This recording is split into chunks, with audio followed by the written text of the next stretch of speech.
Welcome everybody to the Daily Intimacy. Lovely to be here with you each week. It's amazing.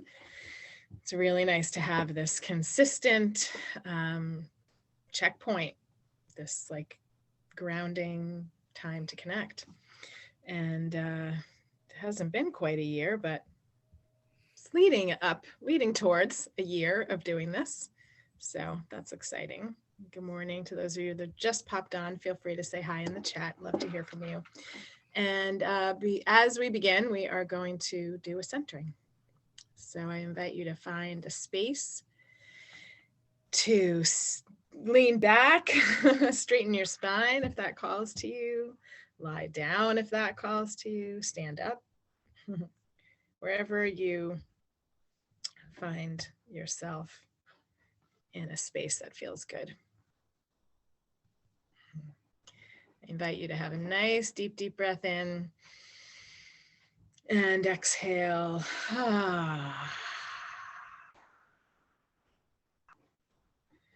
And a nice, deep breath all the way down to the base of your body and exhale. And do that a couple more times.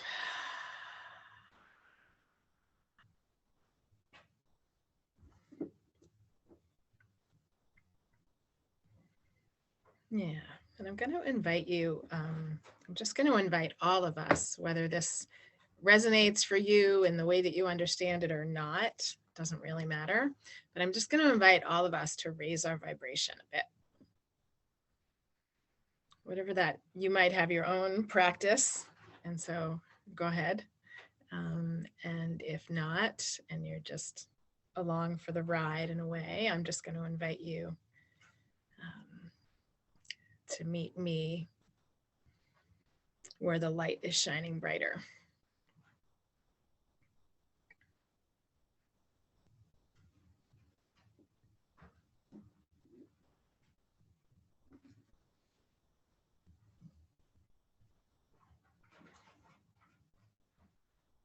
As you breathe in, allow there to be light coming from the sky, from the heavens, through your crown chakra, into your body and bathing your body with this higher vibration. As you rest one hand on your heart, one hand on your belly, just below the rib cage, I invite you to turn your attention inward, relaxing the body as you connect inside and let go of the outside. Let go of whatever is out there. Let go of even remembering what's out there and just turn your attention to yourself.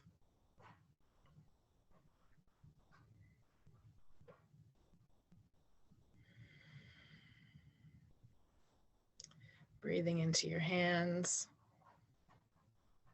noticing an expansion.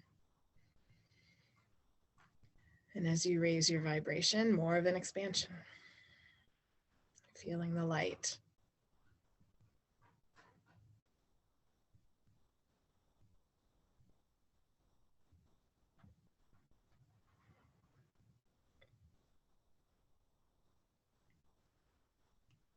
Breathing up from the earth now, I invite you to welcome her energy and support of yours, in support of our community, in support of all living beings on the earth.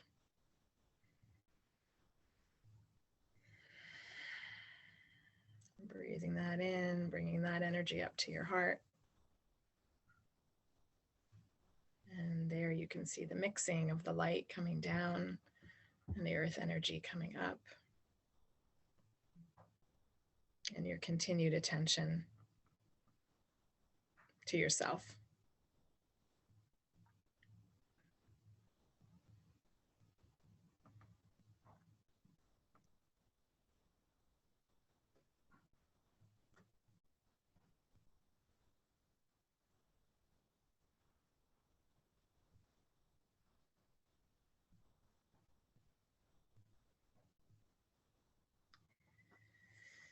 And a nice deep, deep breath.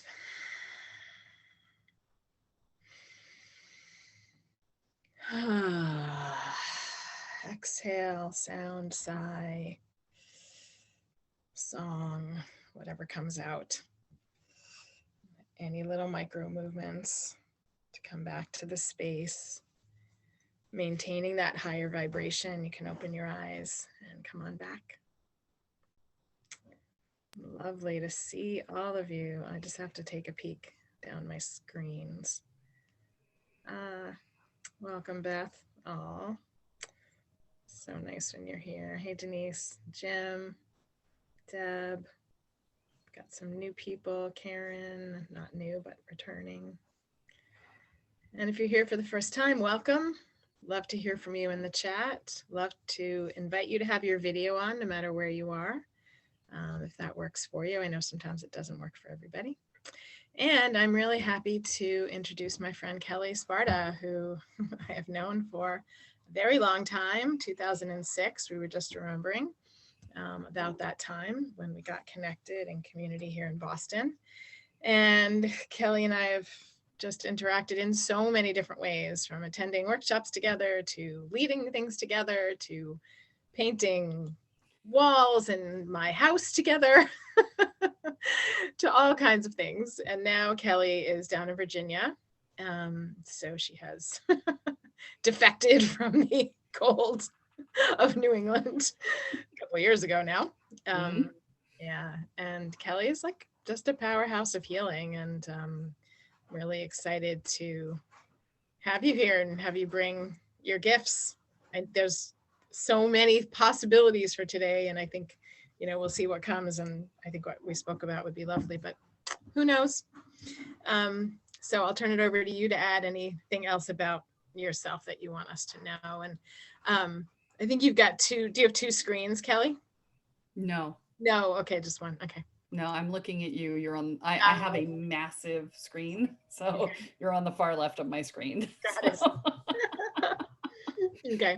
I'm using a television instead of a monitor. So cool. 32 inches. So great. Yeah, all right. So I'll like, I don't do spotlighting on here, but just so you know. Yeah. But you and everybody's welcome to obviously put it in speaker view. Okay. Yeah. Hi. So yeah, I'm Kelle Sparta. I'm a transformational shaman. I am married to the love of my life, and we live in a house in Virginia that we are in the process of selling and buying another one, because the market here is insane, and yay. And I work with people who have had some sort of childhood trauma. That's generally what I work with. And the thing I wanted to talk about today, the thing that Robyn and I discussed before we started, was that so many people are not noticing the trauma of the pandemic. They're just like, well, yeah, it's, you know, we're stuck in our houses and, you know, no big deal. It's just, you know, it is what it is. And it's not just what it is. It is actually traumatic. And for anyone who's had childhood trauma, it's actually really freaking triggering. And so, you know, one of the things that I wanted to talk about today was just some tools for handling that and being able to sort of surf the pandemic without having to sink in it, right? Because that is a super helpful process. So the first thing that I want to say is that acknowledging what you're experiencing and acknowledging that it's hard is really the first step, right? Because it's when we deny ourselves that we start to really sink into the traumatic experience more often, because when it goes unwitnessed, when trauma goes unwitnessed, it's actually harder to deal with. And so sometimes when we can pay attention to ourselves, we can do a better job of navigating. And so one of the things that I would recommend, it's actually something that I came on quite accidentally. I was reading an article in Medium, and this is probably, I don't know, 6 months ago. And the guy was saying that he had tried interviewing his father about what it was like to live in the US during the Vietnam War. And his father was like, well, I don't know, I was too busy living my life to really pay attention to it. And he found that unsatisfying as an answer. And so he was starting to keep a journal for his son about what it was like to live every day through the pandemic. And he said, if you feel called to share your experience, please write up a little of your experience and share it with me so that I have it for my son. And so I did that. And what that caused me to do was to actually start going back through my life and writing down all of the things that, would have been considered traumatic, right? So years ago, I read an article about from the American Medical Association for saying the 10 things that are 10 out of 10 on the stress scale for a year. And one of them is moving. And so this will be our third move in 3 years. One of them is losing your job, which thankfully neither one of us have done, but a lot of people have, right? One of them is death in the family. One of them was having a baby. Anyone who's had a baby can tell you that's a stressful experience, life-changing. And you can definitely put pandemic on that list. I promise you that that's on the list, right? And so just starting to recognize where things build up, right? Because when we can see what's going on for ourselves, then we can be more kind to ourselves about it, right? Because when you're denying the trauma that you're experiencing, then you don't find kindness and compassion in your heart for your own experiences, right? And the goal is for us to be truly loving and accepting of ourselves, and to allow ourselves, not push ourselves, but allow ourselves to have these experiences and to be with them in a way that is more easeful, right? So the act of writing down all of the things that you are experiencing, all of the frustrations, the loneliness, and I know we're supposed to be being uplifting here, but I will tell you that this process can be very uplifting. Okay. Writing down the pieces that you're experiencing is super helpful, because then when you come to a place where you're like, well, I should be, then you can go back to your list and go, maybe I shouldn't be. Right? Maybe I should be just where I am. And maybe it's okay for me to be sad today. And maybe it's okay for me to do a little grieving for the life that was. Right? One of the things that I work with my clients on all the time is the grieving process, because life is not what it used to be.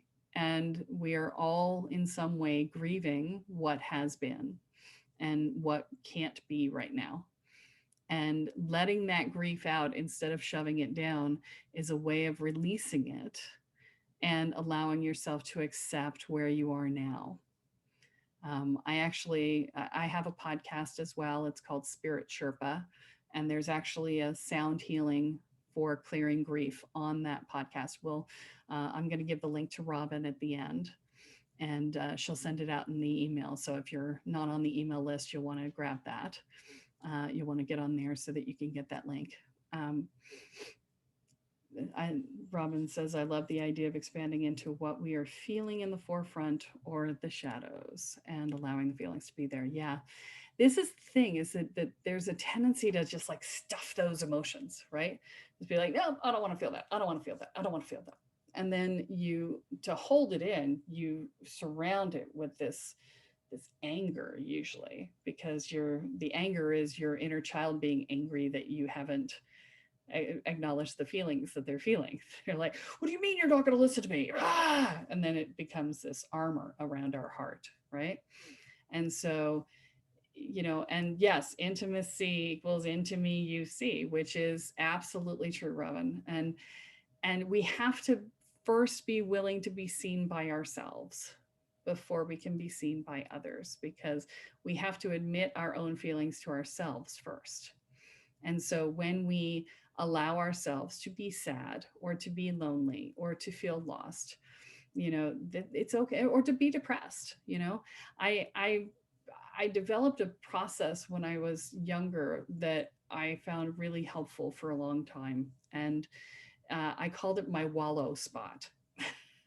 And I gave myself a set period of time to wallow. I'd be like, woe is me, life sucks, I hate this, everybody hates me, I think I'll eat some worms, wah, wah, wah, right? And, just a place to let it all out, right? And when you can let it all out, let me say, a wallow spot must have an end point, because it's very easy to get stuck in it and just be like there forever, right? So you must have set an alarm. If you're going to give yourself a good wallow, set an alarm. And at the end of the wallow, when the alarm goes off, you must get up from wherever you are and walk through a doorway. And I know that sounds weird, but psychologically, walking through a doorway changes our mental state. It is a transition from one place to another. So if you're having a hard day, have a hard day. Give yourself a few minutes to just have your hard day and be sad and be upset or be whatever. And then when your time is done, get up, walk through into a new room, and change your state of being. Find something active to engage in from there, especially if you're in a wallowing in a depression space, is you want to get something active, preferably outside if you can manage it. I know it's kind of cold where some of you are, so, but cold is a great way to shock yourself out of a depression. You're like, ooh, I'm here, right? Actually, there's like physiological stuff about that. Just wanted to interject. Yeah. Yeah. I mean, the whole polyvagal system, like cold water when you're having anxiety or a panic, is actually really helpful to shift you right out of it. Yeah. So, it's what you're saying.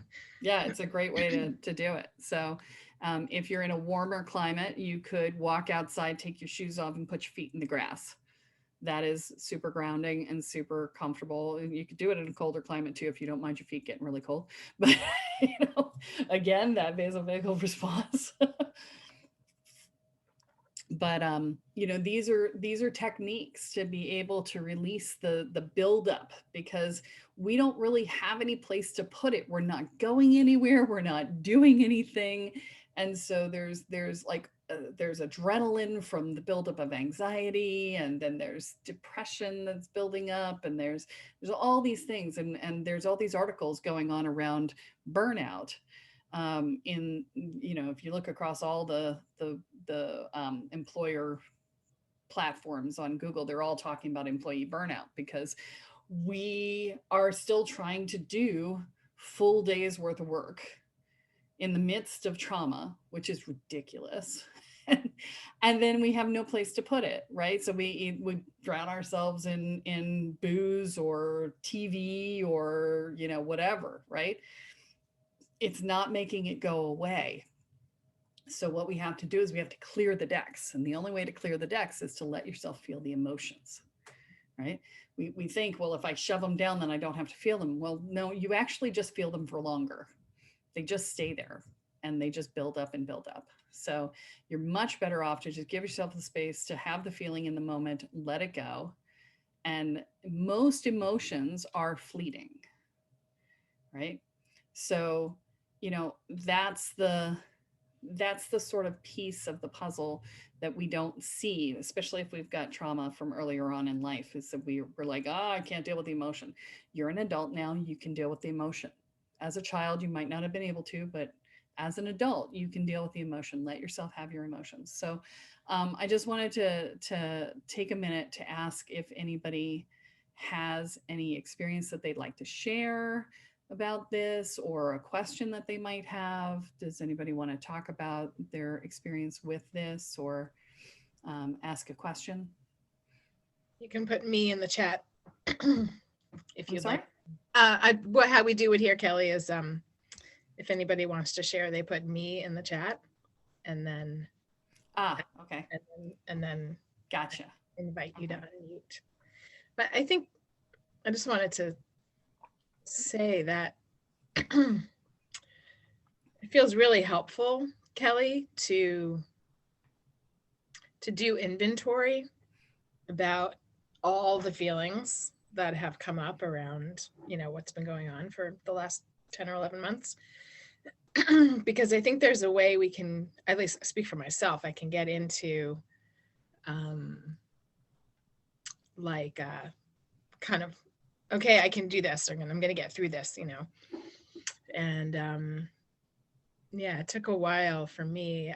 I'd say towards the end of December, I was like, okay, this is feeling kind of hard now. Like I started to have some quote unquote pandemic fatigue. Yeah. And the other thing, so of course, honoring our feelings and being able to hold space for our feelings is all, what we're here to do in terms of intimacy with ourselves and loving ourselves. Well, and there are little things that you can do too. I mean, Jeff and I had a hard time over the summer because our house wasn't keeping up with the need for air conditioning. And so we had to keep all of the curtains and blinds drawn. And so it was like living in a cave. And it was really depressing over the summer. And so a couple of times this summer, we actually got in the car and we drove all the way to Virginia Beach, which is 2 hours away.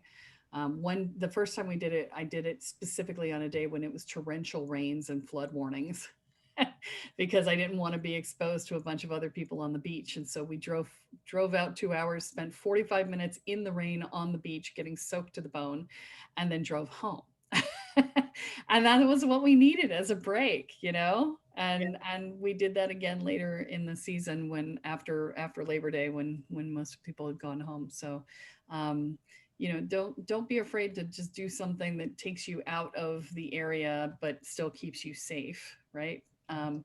So Leslie, I'm trying to let's hear from Leslie. Go ahead. Leslie can unmute. There you are. Okay. Hello. Hello. Hi. Something came to me when you were talking about allowing emotions, and this is something that I practice with meditation and just in my daily life. Mm-hmm. And I've noticed that when I accept my emotions and bring awareness to them, sometimes they move very quickly through my body and they don't stay very long. And I recall, like in therapy in the past, like almost feeling like criticized for that, like, oh, your emotions should last longer, you're avoiding them. And I wanted to know your thoughts on that sometimes they do stay, but it's also okay if they just pass through, and then I don't feel the need to hang on and I'm just moving on. Like I might cry for 30 seconds and then I might like start feeling good about things, like it doesn't have to be like this. Yeah. So absolutely. Do you agree? Yeah. Yeah, I totally agree with that. I've had that experience on multiple occasions, and I find that the more you allow your emotions through your body, the more you allow yourself to feel, the more that happens. The notable exception is grief. Grief can be that fast as well, but it sort of comes and goes in waves, right? So it's not like you process it all in one session. It sort of comes and goes. But most other emotions, unless there's something like huge going on, most of our other emotions will just go through, because they're often just a way for our inner selves to tell us what's going on. Especially things like anxiety and stuff like that is, anxiety is just it's your inner protective self saying you're in danger. And if you give it attention and you say, okay, why do you think I'm in danger? And you let it say its piece and you go, okay, I've heard you. I hear that you think I'm in danger. And these are the reasons why I disagree. And just have a conversation with it and say, here's, I get that this feels like it, but it's not because of X, Y, and Z. And oftentimes that can be helpful, right? So, wow, lots of me's. Thank you. Yes, awesome. Thank you. Richard.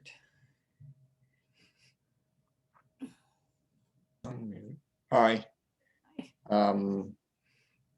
So my situation is, you're talking about flowing through. I'd like to try to promote that in myself. I seem to be stuck.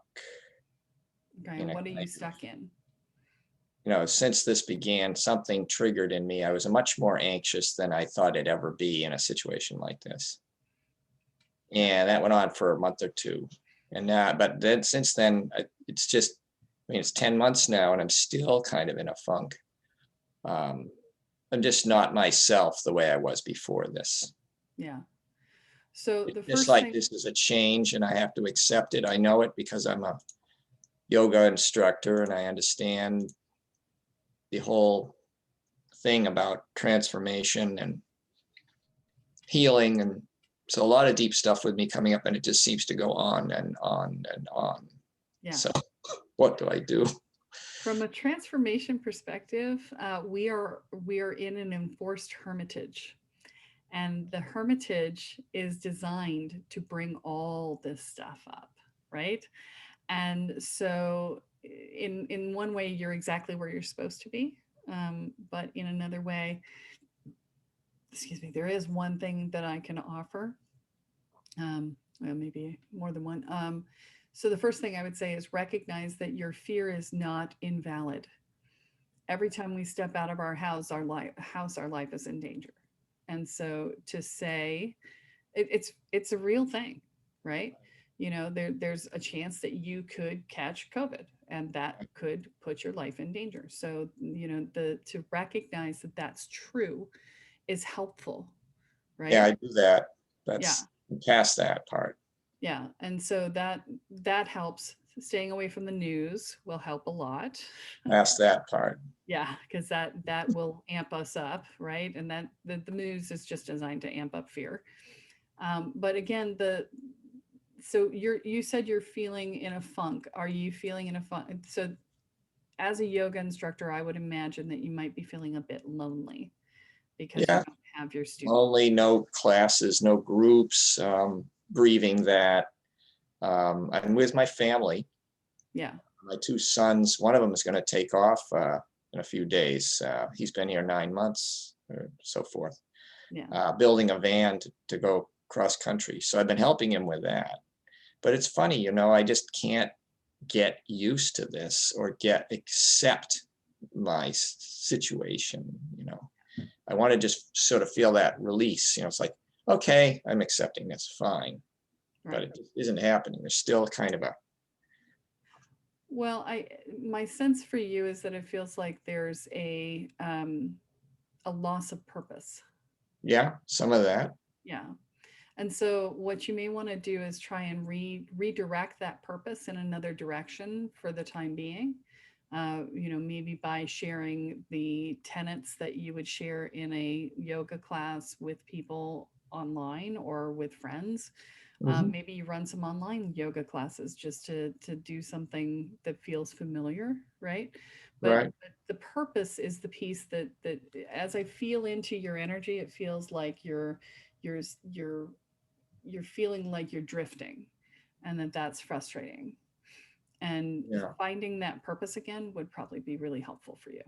I'm doing a lot of online communication with friends with board games. It's just a big hobby of mine, which has been great. That's been great.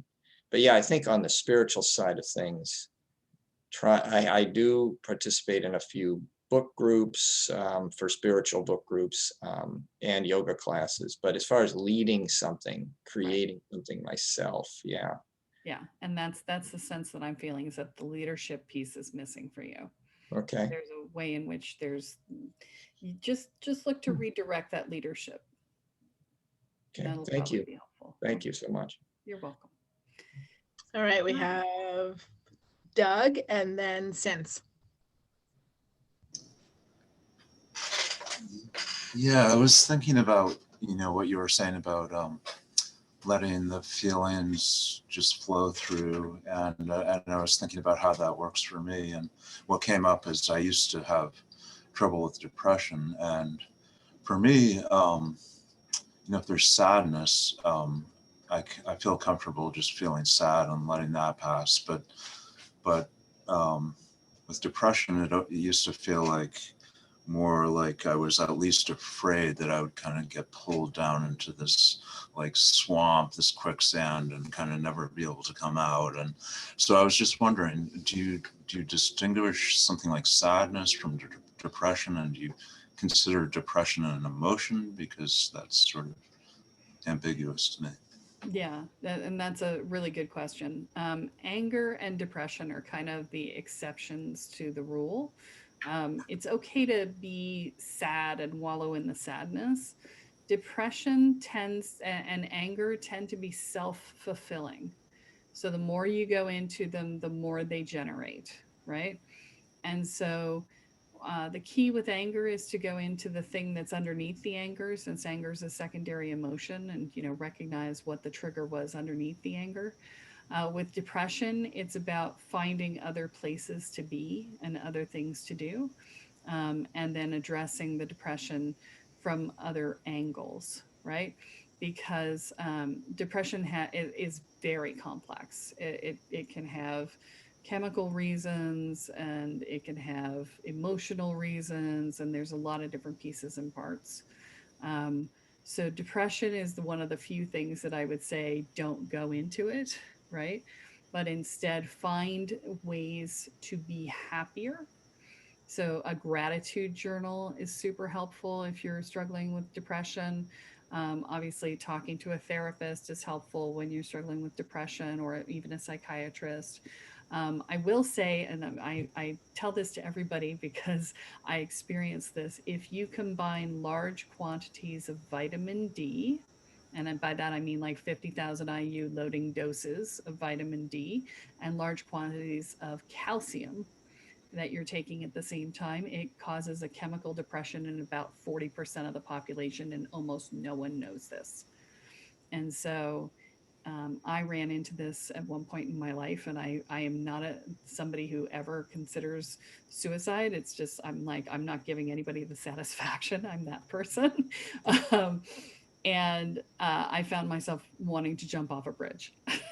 And so, that's a chemical depression. And the moment I stopped taking the calcium, like 2 days later, I felt totally better. So just be aware of that. That may be a factor if that's something that's going on for you. But depression is something you definitely want to seek out therapy for, to get some help, because it's not something you want to navigate alone. My husband struggles with depression on a daily basis, and it has been particularly hard for him right now. And he's fine with me sharing that, just so you guys know. But it's been particularly hard for him. And that's one of the reasons why I think it's so important to write down all the things that have happened, so that you have a reason to understand why it's harder, right? And then you don't feel like you're out of control. You can just go, oh, look, that's the reason for this, and that's the reason for that, and that's the reason for this. Because when we can see the reason, then we don't feel like we're running on an out of control freight train down to a brick wall, right? We can say, oh, there's reasons for this, and I'll just slow my roll, right? And so that does that help, Doug? Yeah, yeah, yeah. I was, yeah, that's sort of what I had gathered. I just wanted to make sure I wasn't, you know, just afraid of the danger of wallowing in depression. Nope, nope, you're not afraid of it. That's a good call. Um, and the other piece is to look at what's underneath it. If there's a story that's going on underneath it, that can be helpful. But not to like go into the depression, but to look at the story that's underneath it. Oh, I'm not good enough. Oh, I'm defective. Oh, I can't do this. I'm too weak. I can't, whatever the story is. And then debunk the story. I'm a big fan of win the debate. Your monkey mind is going blah, blah, blah, blah, blah, blah, and you go, no, here's all the evidence about why that's not true, right? I survived my childhood. Look at all the things I survived. Look at you. No, this is not true. No, you don't get to win this story, right? And I'm a big fan of that. Other people are like, oh, put it in a bubble, let it go away. That works for some people. It does not work for me. I literally have to beat it into submission. So that's another tool that you could use. And that is helpful to make that list of ways in which you are a survivor and the ways in which you are strong is good to do when you are in a good place, because when you're in that bad place, it's hard to find those things. So that's a list you make in advance. When you're feeling good, you go bang, bang, bang, bang, bang. And if you need some help, you ask some friends who've known you for a long time and they help you go bing, bang, bang, right? And then when that comes up, you pull out your list and you go bang, bang, bang, bang, bang, bang. And then your story will eventually go, okay. You know? It never gets excited about it, but it will eventually give if you give it enough evidence to the contrary, right? The average American child receives 437 negative messages to 3 positive messages per day. Take that in for a second, because that's how we're trained. And that means that our brains have been taught to do that to ourselves. And so what we have to do is we have to provide more positive messages to offset all the negative ones that we internally give ourselves. And so the more positive things you can write down about yourself, the more you can support yourself in the process. Okay. Let's have sense, and then will we have time to do the sound healing? Sound healing or be fast. We can do that. So great. No rush on the sound healing part. And let's have since, and then we'll move to the sound healing. Oh, not Andrea? I think Andrea was commenting about. Oh, she was just commenting. Okay. I think, and Andrea's say so if that wasn't the case. But let's go to sense. Yeah, she was saying okay. Okay. So good to hear you. Just a couple of things I've been just noticing that I think someone told me this early on that, I felt just so calm when this all began, just amazing amount of calm. And someone said that, for us who have gone through a lot of childhood trauma and, done that early childhood work, that there's a way which, we're sort of prepared for something like this in some ways, it's like, it's it was really, there's some preparation if you've done that childhood work, of this being, it's like, in some ways we have, we don't have control over the situation. We have control over our feelings, and we've done like a lot of that hard work. So we get like, we're just sort of more aware of all of that. And I think the other thing that's coming up for me too around all the grief work is that, there's so much in the collective, in the collective right now, just so much grief, planetary grief. I mean, those of us who are feeling the grief, it's just not our own. It's like, it's just a huge bubble around the, it's like, this is something we're all going through. I mean, globally, I don't know that any of us have ever had something, so huge that the whole globe is going through it, And so I, for me, it helps a lot to kind of get when I'm in that really deep, I have a lot of deep tears and crying, that it's like cleansing. We're sort of cleansing for each other. It feels like, and we're having that grief, our personal grief, and knowing that we're just not alone in all that grief. Yeah. Well, and that brings up a really good point, since is that as empaths, so and an empath is somebody who feels what other people feel, right? And so as an empath, one of the greatest gifts we can give ourselves right now is to pull our energy fields in. The reason that we're empathic is because we have shoved our energy fields out. Most of us do it to the edge of the room or the building. Some people do it to the edge of the planet, and those are the people who freak out when there's like, genocide and stuff like that. But it diffuses our own energy because we only have so much of it, right? And so when it's that far out, one, we're subject to everybody else's emotions. And two, we are not as solid in ourselves. And so the important thing is to pull that energy back in, and you can do that just through visualization. You just close your eyes and you just imagine where the edges of your field are, and wherever it is where whatever you imagine is right. Don't question yourself, right? And then just grab onto it with your hands and just pull it back in. Just breathe it back in until it's within like a foot of your body. And that is super helpful for feeling more solid. And then the other thing that could be really helpful is putting up protections on your house. I have protections wards on my home, and I have actually tuned those to tune out political unrest and pandemic stuff and, you know, general anxiety. And that helped a lot. So you can put those up as well. And again, you can Google that to look at the process of how to do warding, WARDING, or, you know, home protection or whatever. And that's super helpful too, from an energetic perspective. And the other thing is that if you're meditating, I might encourage you to shift meditation to presence practice, because meditation is the act of clearing your mind. Presence practice is the act of bringing yourself fully present to the current moment. And there's a huge difference between the two. Being fully present to the current moment without needing to change or judge anything is the key factor there, right? So it's about being in full acceptance of what is in front of you and recognizing what is in front of you, not what is in the world, because you are where you are, right? And so presence practice is about being where you are, and that allows you to be solid and strong and contained within yourself, and to recognize that no matter how much insanity is going on around you, right in front of you, everything is peaceful, and that you are where you are, and you don't have to be responsible for or worried about the things that are going on outside of you. You're only where you are. Okay.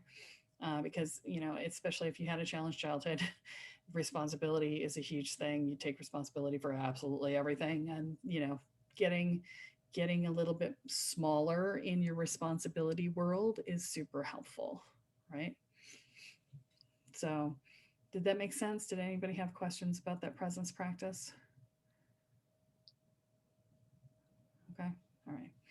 So yeah, since that was a great thought, thank you for that.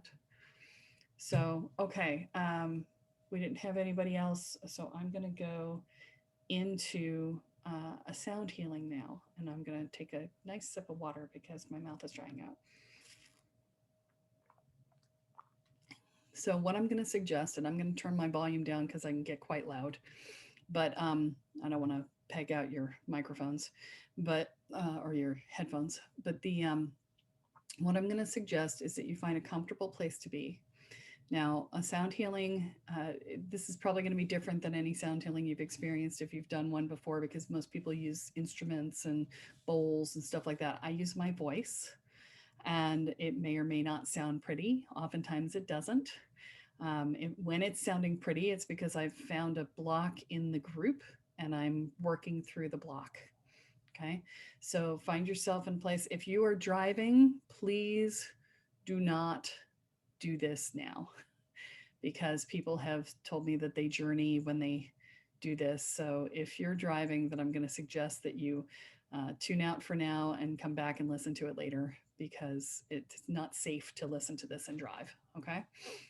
But find a comfortable place to be, and you don't have to do anything. Just be open to what shows up and allow whatever is moving through you to move through you.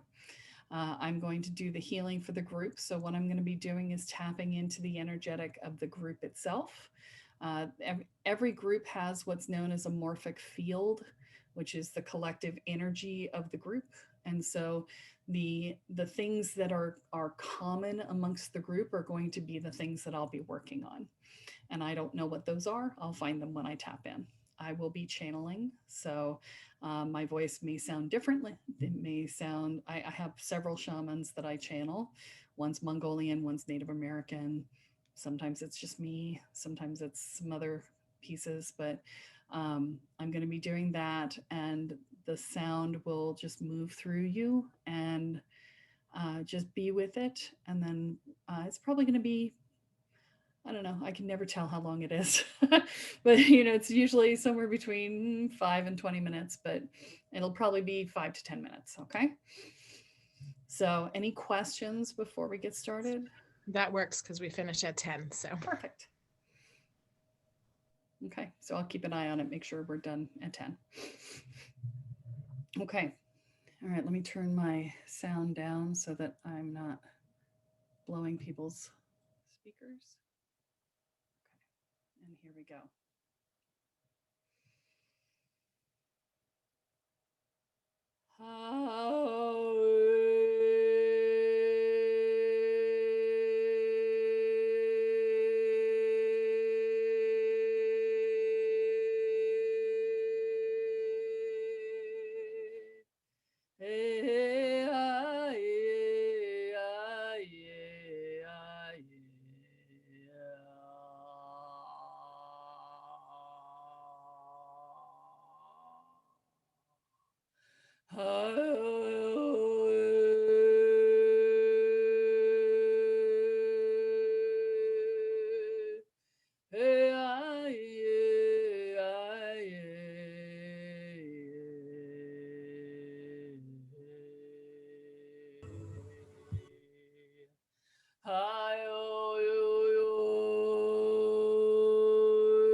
Take a deep breath.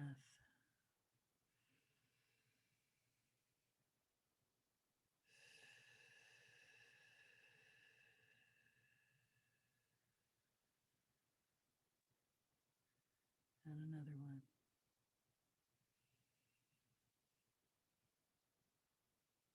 Feel your feet, feel your body.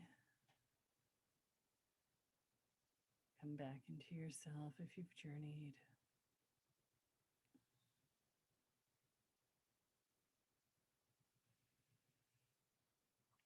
Feel yourself fully in your body. And when you feel like you're back, go ahead and open your eyes.